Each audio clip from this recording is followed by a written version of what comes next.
Hi everyone, welcome back to my channel. আজ আমি আপনাদেরকে তৈরি করে দেখাবো আলু আর সজনে ডাঁটা দিয়ে দারুণ স্বাদের একটি রেসিপি। আজকের এই সজনে ডাঁটা রেসিপিটি সর্ষে বাটা দিয়ে করব। এই পদ্ধতিতে সজনে ডাঁটা সর্ষে দিয়ে করলে দারুণ হয় খেতে। আর এখন যেহেতু সজনে ডাঁটার সিজন, অবশ্যই রেসিপিটি ট্রাই করতে পারেন। তো কিভাবে তৈরি করা হয় চলুন দেখে নেওয়া যাক আমার আজকের এই ভিডিওটিতে। আজকের এই রেসিপিটি তৈরি করার জন্য আগে সর্ষেটা বেটে নেব। তার জন্য একটা মিক্সিং জারে নিয়ে নিলাম 3 টেবিলস্পুন পরিমাণ হলুদ সর্ষে। আপনারা চাইলে লাল বা কালো সর্ষেটাও অ্যাড করতে পারেন। তারপর দিয়ে দিলাম দুটো কাঁচা লঙ্কা, ঝালটা নিজেদের স্বাদ অনুসারে দেবেন। তারপর অল্প একটু জল দিয়ে একটা মিহি করে পেস্ট তৈরি করে নেব। সর্ষে বাটাটা তৈরি করে তো চলুন যাই নেক্সট প্রসেসে। এখানে একটা কড়াই বসিয়ে দিয়েছি, এর মধ্যে দিয়ে দিলাম 3 টেবিলস্পুন পরিমাণ সরষের তেল।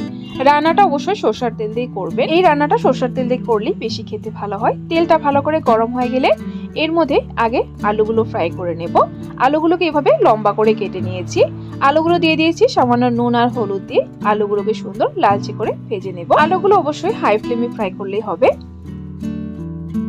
সো দেখুন বন্ধুরা, আলুগুলো ফ্রাই করে নেওয়া হয়ে গেছে। আলুগুলোকে একটা আলাদা পাত্রে তুলে নেব। তারপর সেম তেলের মধ্যে ফোড়নে দিয়ে দিব 1 টিস্পুন পরিমাণ কালো জিরে। কালো জিরেটাকে 10 থেকে 15 সেকেন্ড সময় নিয়ে ভালো করে ভেজে তারপর এর মধ্যে দিয়ে দিব দুটো মিডিয়াম সাইজের টমেটো, এইভাবে লম্বা করে কেটে। সামান্য একটু নুন দিয়ে দিলাম যাতে করে টমেটোটা খুব তাড়াতাড়ি গলে যায়। এখন ঢাকা দিয়ে 2 থেকে 3 মিনিট সময় এভাবে রেখে দিব মিডিয়াম ফ্লেমে, যতক্ষণ না টমেটোটা গলে যাচ্ছে। ফিরে আসি 2 মিনিট পর।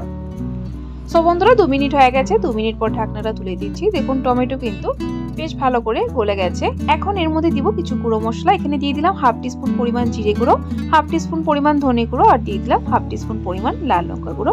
এখন অল্প একটু জল দিয়ে ভালো করে মশলাটা কষিয়ে নেব। মশলাটা কষানোর সময় অবশ্যই গ্যাসের ফ্লেমটা মিডিয়ামে রাখবেন।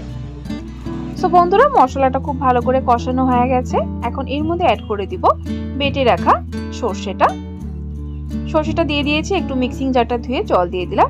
এখন মশলার সাথে সর্ষে বাটাটাকে আরো 1 থেকে 3 মিনিট সময় কষিয়ে নেব। সর্ষে বাটাটা আমার ভালো করে কষানো হয়ে গেছে মশলার সাথে। এখন এর মধ্যে অ্যাড করে দিব কেটে রাখা সজনে ডাঁটা। সো বন্ধুরা, সজনে ডাঁটা দিয়ে দিয়েছি। এখন মশলার সাথে 1 থেকে 3 মিনিট সময় ভালো করে একটু কষিয়ে নেব। সো বন্ধুরা, ভালো করে কষিয়ে নিয়েছি। এখন এর মধ্যে অ্যাড করে দেব 1 কাপ পরিমাণ জল অ্যাড করে দিলাম। এখন জলটাকে দিয়ে ভালো করে নেড়েচেড়ে মিক্স করে এর মধ্যে ভেজে রাখা আলুটাও অ্যাড করে দেব। তারপর এর মধ্যে দিয়ে দিব স্বাদ মতো নুন আগেও দেওয়া হয়েছে, টেস্ট করে প্রয়োজন অনুসারে নুনটা দেবে।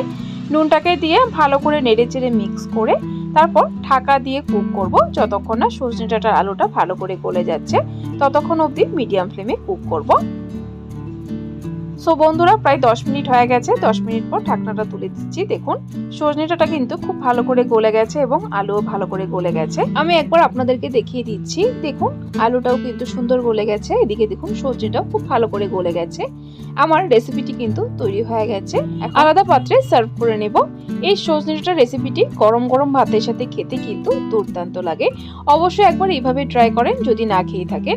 সো বন্ধুরা, আজকের এই রেসিপিটি কেমন লাগলো অবশ্যই কমেন্ট করে জানাবেন। যদি ভালো লেগে থাকে তাহলে কিন্তু একটা লাইক অবশ্যই দিয়ে দিবেন। আর এরকম নিত্য নতুন নিরামিষ রেসিপির আপডেট পাওয়ার জন্য আমার চ্যানেলটাকে সাবস্ক্রাইব করে দিবেন। সাবস্ক্রাইব করে পাশে থাকা বেল আইকনটা ক্লিক করে অল করে দিবেন। তাহলে আমার চ্যানেলে যখনই কোনো নতুন রেসিপি আসবে নোটিফিকেশন আপনাদের কাছে পৌঁছে যাবে। ভিডিওটি যদি ফেসবুক থেকে দেখছেন তাহলে পেজটিকে ফলো করে দিবেন। ভিডিওটি সম্পূর্ণ দেখার জন্য অসংখ্য ধন্যবাদ। ভালো থাকবেন, সুস্থ থাকবেন।